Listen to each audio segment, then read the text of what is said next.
Hola. Antes de ver el vídeo quería decirte que he abierto un canal de Discord en el que podrás dar nuevas ideas de vídeos, crear discusiones y preguntar todas tus dudas sobre idiomas peninsulares y practicar con otros hablantes. Te dejo el enlace en la descripción del vídeo. Nos vemos por allí. Hasta ahora hemos hablado del tiempo presente. Con este tiempo podemos formar frases sobre lo que hemos hecho, solemos hacer, haremos o estamos haciendo. Y eso está muy bien, pero no podemos decir nada sobre lo que hicimos antes del día de hoy. Para eso vamos a presentar el pasado. La desventaja de los verbos en pasado en euskera es que son un poquito irregulares. En este vídeo vamos a analizar su estructura y vamos a entender cómo se forman para aprenderlos mejor. Y sobre todo, vamos a descubrir el desplazamiento ergativo.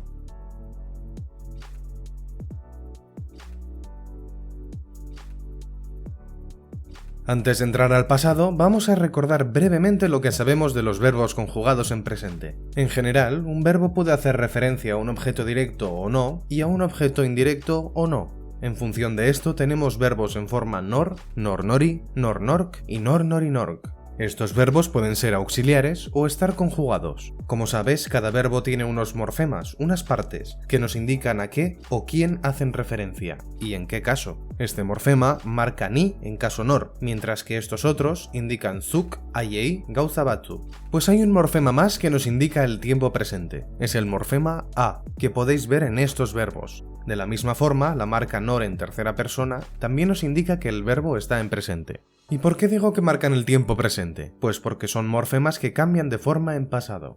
En general, en los verbos en los que se ve este morfema a, cuando se conjugan en pasado, cambia al morfema en. Igualmente, el morfema de del caso nor en tercera persona nos cambia a z, y además de estos, hay un tercer morfema que se añade al final del verbo, en. Vamos a ver algunos ejemplos. El verbo dator es la forma conjugada de Joan con nor en tercera persona. Su forma en pasado es zetorren. Aquí se ven los tres morfemas del pasado claramente, el cambio de a e, la d que se vuelve z, y ese en final que se añade. Recuerda que la doble R en realidad no es un cambio, ya que la R final de dator es fuerte. Vamos a ver otro verbo. El verbo auxiliar da en pasado es zen. Aquí se ven los tres morfemas seguidos, uno tras otro. Otros verbos, por desgracia, tienen un cambio en la raíz algo más notable. Por ejemplo, el verbo naiz en pasado es nintzen, que hace el cambio a in.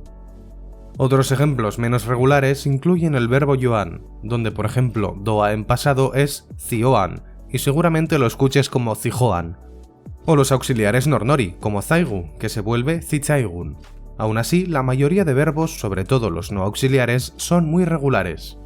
Hay que tener cuidado con el morfema final en, sigue ciertas reglas. En general, si acaba en consonante, se añade en, pero con tres excepciones. Si el verbo acaba en morfema t de primera persona, se convierte en dan, como en zait, que se vuelve zitzaidan. Si termina en k de i masculino, se añade an, como en zaik, zitzaian. Y si acaba en n de i femenino, se añade nan, como en zain, zitzainan, pero solo si te atreves a hablar en ika. Después, si acaba en vocal, suele añadirse solo la n, salvo si acaba en a, que se sustituye la a por en, como en dira, ziren. Aún así, ciertos verbos añaden en, como du, zuen. Esto no es cuestión de fonética, ya que el auxiliar nor-nori-nork dio en pasado se vuelve zion, mientras que el verbo conjugado esan, dio, se vuelve zioen. En general, hay que aprender en qué casos se añade esta e cuando formamos el pasado. Por suerte, este morfema en es el mismo morfema que se añade en las oraciones de relativo, así que no tendremos que aprenderlo más de una vez. Sin embargo, hay un fenómeno muy curioso que se da en los verbos que cumplen ciertas condiciones. Estas condiciones son: el verbo tiene caso nork en primera o segunda persona, y el caso nor es tercera persona. En estos casos, el caso nork se desplaza al inicio del verbo. Por eso se llama desplazamiento ergativo, porque el caso ergativo, el caso nork, se desplaza. Por tanto, solo ocurre en verbos con caso nork, transformando los verbos nor-nork en nork-nor y los verbos nor-nori-nork en nork-nor-nori. Pero no siempre, solo cuando nork es primera o segunda persona y nor tercera. Vamos a ver primero los auxiliares. En el auxiliar nor-nork solo se da en los siguientes verbos, los únicos que tienen nork en primera o segunda persona y nor en tercera. En estos casos la d inicial desaparece, ya que el caso nork va a ser el que ponga el inicio del verbo, con estos morfemas: n para nik, h para ik, gen para guk, zen para zuk y zen con un t que se añade después para zuek. Así que los verbos son nuen, nituen, uen, ituen, genuen, genituen, zenuen, zenituen, zenuten, zenitusten. Recuerda que tute se vuelve tuste, como en dituste. Como veis, estas marcas son bastante parecidas al caso nor, así que no son muy difíciles de aprender. Hay gente que puede decir zenituzun o genitugun, pero estas formas son incorrectas, ya que se duplica el caso nork.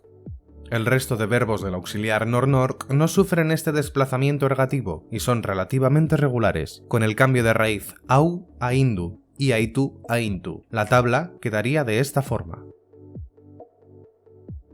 En los libros se suelen dar dos tablas, una para nor en tercera persona y otra para el resto.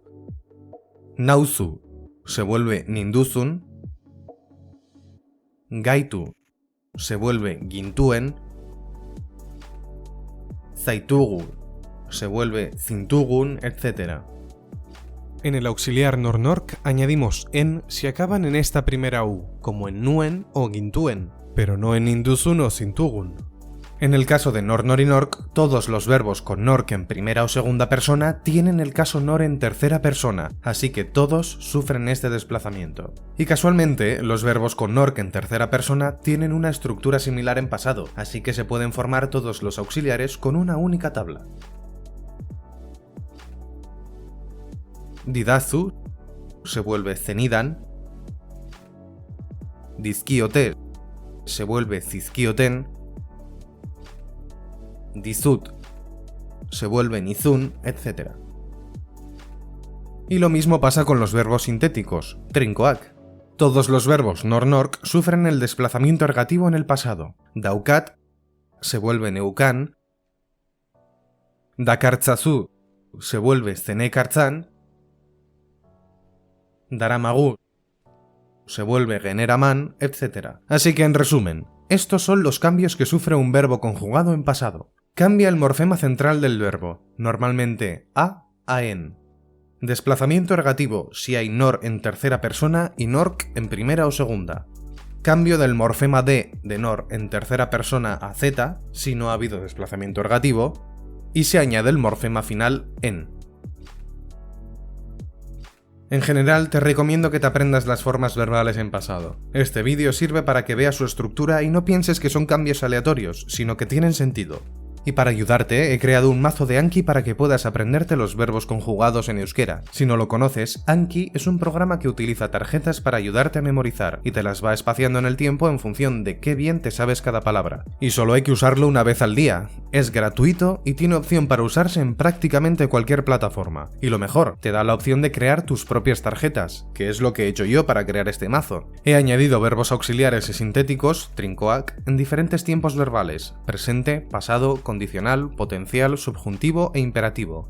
Primero intenta dominar el presente y el pasado y luego ya irás con el resto. Cada verbo tiene marcas de colores indicando a qué hace referencia cada uno de los morfemas que lo componen, por si te sirve de ayuda. Te puedes descargar este mazo desde el tablero de recursos que se encuentra en el servidor de Discord del canal. Y si todavía no estás dentro, tienes una invitación en la descripción del vídeo. Si te has quedado con alguna duda, no te cortes y deja un comentario en el vídeo. O pregunta en la sección de dudas del canal de Discord, que para eso está. Un saludo y hasta la próxima.